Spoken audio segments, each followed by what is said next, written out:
गौरी मधुकर कदम. मी स्नेहा लक्ष्मण क्षीरसागर. मी श्रेया गुरुदास मुंबले. मी भूमिका भैरवनाथ गायकवाड. आम्ही कै विठ्ठलरावजी शिंदे ज्युनियर कॉलेज अंबाड इयत्ता 11वीच्या विद्यार्थिनी आहोत. आम्ही हा प्रोजेक्ट बनवला आहे आणि या प्रोजेक्टचे नाव सौर ऊर्जेवर चालणारे वाहन असे आहे.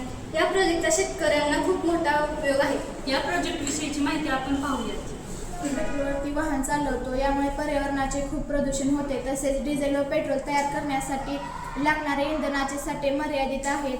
जर आपण सौर पॅनलवरती वाहन चालवले तर आपले पर्यावरणाचे प्रदूषण होणार नाही. तसेच बाहेरच्या देशातून डिझेल आयात करावे लागणार नाही. आपल्याला खर्च कमी येईल त्याच्यासाठी. रूपांतर करून त्यावर वाहन चालवणे हे पर्यावरणपूरक, दीर्घकालीन व इंधन खर्च कमी करणारे तंत्र आहे. त्यातील काही संकल्पना आपण समजून घेऊया. सौर ऊर्जेचे रूपांतर विद्युत ऊर्जेत, विद्युत ऊर्जेचे रूपांतर मोटर आणि मोटरचे रूपांतर वाहन चालक. याचाच अर्थ सौर ऊर्जा सूर्यप्रकाशाला विद्युत ऊर्जेत रूपांतर करते आणि ही ऊर्जा बॅटरीमध्ये साठवली जाते आणि नंतर मोटर चालवण्यासाठी याचा वापर केला जातो.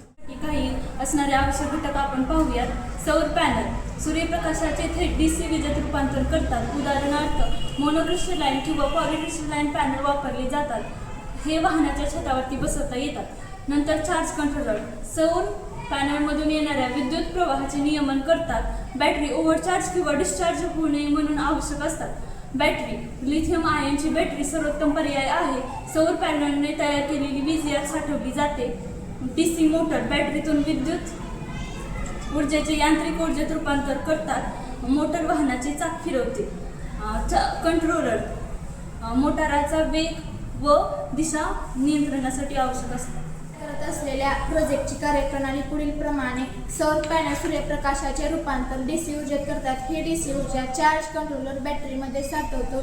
ड्रायव्हरने वाहन सुरू केल्यानंतर बॅटरीतील ऊर्जा चार्ज कंट्रोलर मोटरकडे पाठवतो. मोटर वाहनाचे चाक फिरवते व वाहन चालू होते. याचे काही प्रकार आपण पुढील प्रमाणे पाहूयात. पूर्ण सौर वाहन म्हणजे पूर्णपणे सौर ऊर्जेवर चालणारे वाहन. हायब्रिड वाहन म्हणजे सौर ऊर्जेचा वापर बॅटरी चार्जिंगसाठी केला जातो. गरज पडल्यास बाह्य चार्जिंगही करता येते. मर्यादा आहेत त्या आपण पाहूया.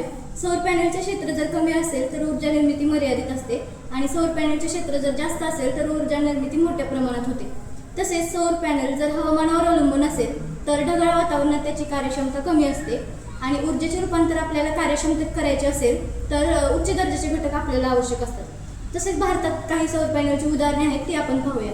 टाटा सोलार कार प्रोटोटाईप, इट्रिओ, ओला इलेक्ट्रिक आणि काही स्टार्टअप्स यावर संशोधन करताना आपल्याला दिसून येत आहेत किंवा करत आहेत. आणि भारतात देखील काही सौरचलित ई रिक्षा याचे प्रयोग सुरूच आहेत.